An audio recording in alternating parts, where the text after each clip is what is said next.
sebagai dasar coding untuk kecerdasan artifisial. Untuk menambah semangatnya, kita tepuk sekolahku dulu ya. Tepuk sekolahku. SDN Penjaringan 10. Jaya, jaya, yes. Sekali lagi, yes. Oke, masih kurang semangat. Kita tepuk semangat dulu ya. Tepuk semangat. Dan, ding, ding, ding. Dung, dung, dung. Dan, ding, ding, ding. Dung, dung, dung.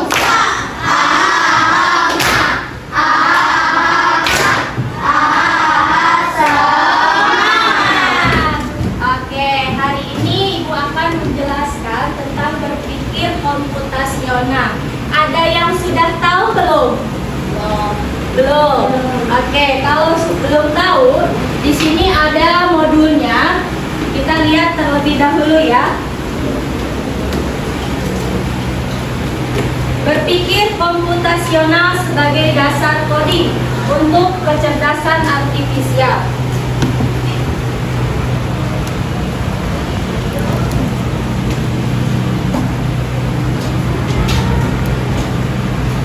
Nah, di sini ada penjelasannya. Berpikir komputasional berarti peserta didik memiliki kemampuan berpikir yang dapat menyelesaikan permasalahan ataupun persoalan sehari-hari dengan menggunakan teknik ilmu komputer. Dengan demikian, berpikir komputasional merupakan kemampuan menyusun solusi masalah secara logis dan sistematis sehingga dapat diproses oleh manusia maupun komputer. Sudah paham? Sudah ya? Mungkin yang sering kita laksanakan itu dalam kehidupan sehari-hari, tetapi untuk dalam komputer belum ya. Untuk di tingkat masuk C. Nah, selanjutnya berpikir komputasional berkaitan erat dengan konsep 4C, yaitu critical thinking atau berpikir kritis, kreatif, komunikasi dan kolaborasi. Dari kebutuhan abad 21 karena mendukung penyelesaian masalah secara sistematik, efisien, efektif, dan optimal.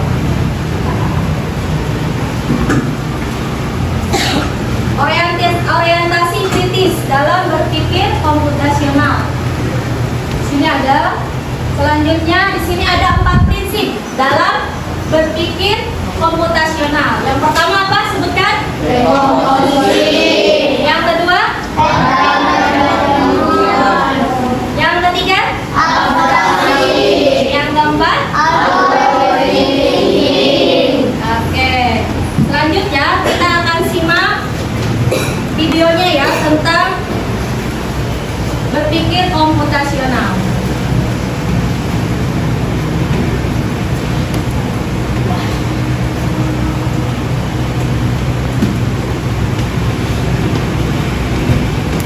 Pengenalan computational thinking.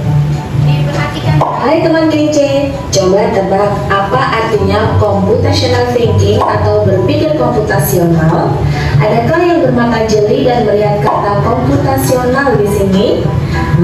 Jadi mungkin ada hubungannya dengan komputer ya? Iya, betul sekali. Jempol buat kamu yang sudah menebak dengan benar. Berpikir komputasional adalah proses berpikir untuk menyelesaikan masalah dengan efektif dan efisien. Dalam ilmu komputer, proses berpikir ini dilakukan sebelum mulai menulis coding atau pemrograman. Jika sudah direncanakan dengan baik, maka coding yang ditulis akan sesuai dengan kebutuhan dan dapat diselesaikan dengan cepat dan tepat. Tapi ternyata berpikir komputasional juga bisa dilakukan tanpa komputer dan tanpa internet loh. Malah sebenarnya kita pun sudah menerapkannya dalam kehidupan sehari-hari. Mulai dari menggosok gigi, mencatat ringkasan pelajaran, hingga menyiapkan tas untuk sekolah besok. Wah, kalau kita sudah bisa menerapkannya setiap hari, berarti kita semua sudah mahir dong. Belum tentu. Contoh-contoh tadi kan menerapkan berpikir komputasional pada masalah yang sederhana. Masih banyak nih masalah yang lebih kompleks Seperti misalnya mengatur keuangan bulanan, apa yang harus dilakukan kalau kamu tersesat di tempat baru, hingga memilih jurusan dan karir. Lalu yang lebih penting lagi, ketika kamu dewasa nanti, kamu akan menghadapi era industri 4 dan bahkan 5. Di sini kamu perlu kecakapan untuk memanfaatkan dunia digital, mulai dari mencari dan memilah informasi yang kamu perlukan, hingga menggunakan informasi itu untuk membuat keputusan penting dalam hidupmu.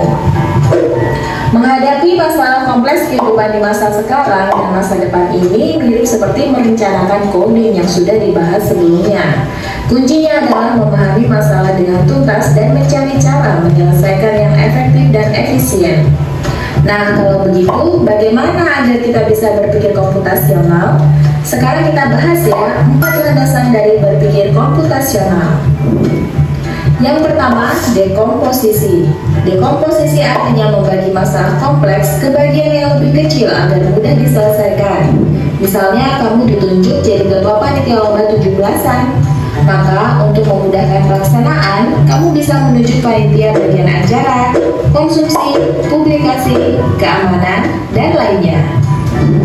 Yang kedua, pengenalan pola. Artinya mencari kesamaan dan pola di antara bagian-bagian masalah kompleks yang sudah dipecah. Misalnya, kamu hendak melipat dan menyimpan jemuran di rumah, maka kamu perlu bisa mengenali jemuran milik ayah, ibu, kamu, adik, dan milik bersama seperti spray, handuk, dan lainnya. Ini karena jemuran-jemuran itu perlu disimpan di tempat yang berbeda. Yang ketiga, abstraksi. Artinya fokus pada informasi yang penting saja, mengabaikan detail yang tidak diperlukan. Misalnya, kamu hendak menceritakan pengalamanmu berwisata ke luar kota. Tentunya kamu mengalami banyak hal dari mulai berangkat di bus, berfoto bersama, makan di restoran, menginap di hotel, hingga perjalanan pulang. Tapi nggak mungkin kan kamu ceritakan semua kejadian dengan detail pada teman-temanmu. Pasti mereka bosan kalau kelamaan. Jadi, kamu harus menyaring beberapa kejadian yang menarik saja untuk diceritakan pada teman. Yang terakhir, algoritma. Artinya membuat langkah-langkah penyelesaian atau membuat aturan yang diikuti untuk menyelesaikan masalah. Misalnya, kamu diberi daftar belanja di supermarket oleh ibu. Ada minyak goreng, telur, roti, sayur, dan kopi. Lalu kamu harus buru-buru karena ibu sudah mau memasak dengan minyak goreng itu. Nah, kalau seperti ini, satu cara yang efisien misalnya mulai dengan mengambil barang yang paling dekat dari pintu masuk hingga terakhir yang paling dekat dengan kasir. Nah, itu dia 4 landasan berpikir komputasional yang perlu diterapkan untuk memecahkan masalah yang kompleks. Lalu, berikutnya, apakah ada cara untuk mengasah kemampuan berpikir komputasional? Tentu ada. Selain bisa coba kamu terapkan ke masalah sehari-harimu, kamu bisa juga latihan soal untuk mengasahnya. Misalnya, gurumu akan memberikan soal-soal computational thinking di mata pelajaran matematika, bahasa Indonesia, dan IPAS dalam kurikulum mereka. Selain itu, kamu bisa ikut tantangan Bebras Indonesia juga. Yuk coba simak satu contoh soal computational thinking. Dalam bis studi wisata, ada 3 kelompok anak yang akan diantarkan ke 3 tujuan berbeda. Bis berhenti pertama di restoran, lalu hotel, dan terakhir di museum. Hanya ada satu tempat penyimpanan koper di samping bis, yang hanya bisa dibuka dari satu pintu. Sopir bis ingin mengatur koper-koper penumpang hingga mudah dikeluarkan. Bantu supir bis menentukan urutan memasukkan koper-koper itu ke dalam tempat penyimpanan. Pertanyaan, koper kelompok anak yang mana yang dimasukkan terakhir? A. Anak. Ya, ini ada pertanyaan. Contoh soalnya, koper kelompok anak yang mana yang dimasukkan terakhir? Menurut kalian yang mana? A. Anak yang ingin pergi ke museum. B. Anak yang ingin pergi ke restoran. C. Anak yang ingin pergi ke hotel. D. Yang manapun boleh. Ada yang bisa menjawab? A. Oke, anak yang ingin pergi ke museum. Pergi ke museum. B. Anak yang ingin pergi ke restoran. C. Anak yang ingin pergi ke hotel. Atau D. Yang manapun boleh. Soal ini diadaptasi dari challenge.bebas.org. Kalau kamu tahu, coba ya dijawab di kolom komentar. Kejaji. Oke. Menurut kalian tadi jawabannya ya A. Nah, jadi sekarang kita sudah tahu ya sekilas tentang berpikir komputasional. Jadi sebetulnya kalau berpikir kompu itu kan karena dalam pengaplikasiannya melalui komputer. Tetapi dalam kehidupan sehari-hari sebetulnya kita sudah melaksanakan. Contohnya tadi apa? Yang pertama dekomposisi. Ada yang masih ingat? Dekomposisi? Ya. Coba dijelaskan Kenji. Ketika kamu ditunjuk menjadi ketua 17 Agustus, lalu apa yang kamu lakukan? Berpikir komputasional, yaitu membagi tugas, membagi kelompok panitia, ya. Jadi ada kelompok seksi acara, seksi konsumsi, keamanan, dan yang lainnya itu bisa mempermudah permasalahannya. Oke, pinter, terima kasih. Selanjutnya yang kedua tadi apa? Masih ingat yang kedua? Pengenalan pola. Contohnya apa, Alvis?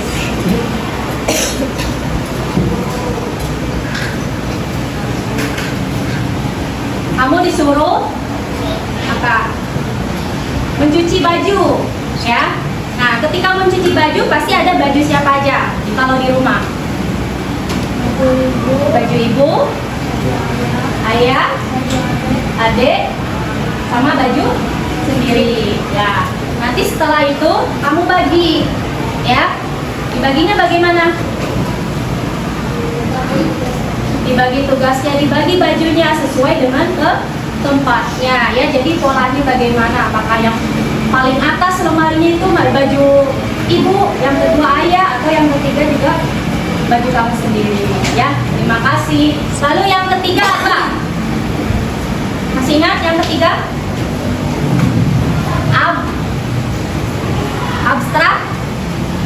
Abstraksi, ya. Kita coba lihat, coba. Baru dua ya yang kalian ingat.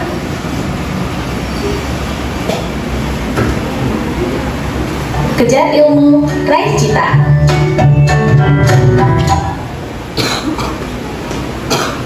Kita kembali ke sini.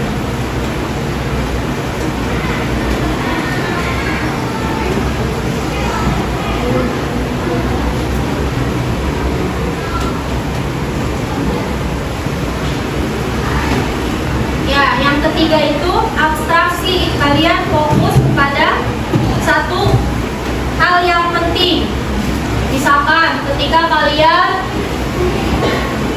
ingin pergi ke sekolah, apa yang harus dipersiapkan dulu? Buku. Berarti kalian ambil apa dulu? Tas. Setelah ambil tas, cari buku sesuai dengan pelajaran. Nah, itu sebagai berpikir abstraksi, ya, contohnya. Dan yang terakhir yaitu merancang algoritma. Ketika contohnya kalian disuruh belanja ke supermarket, lalu dikasih listnya, membeli minyak, membeli minyak goreng, membeli beras, membeli gula, ya, dan sebagainya. Nah, ketika sampai di supermarket, apa yang harus kalian ambil terlebih dahulu? Orang yang dekat apa yang jauh? Yang dekat. Ya, itu sesuai dengan menurut kalian sendiri, ya. Kalau menurut ibu, itu kita ambil yang paling jauh terlebih dahulu. Setelah dari yang paling jauh, makin dekat, sehingga yang terakhir yang paling dekat dengan kasir, ya, seperti itu.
Pokoknya dari atas kepala sampai bawah. 2, 3, 4, 5, 6,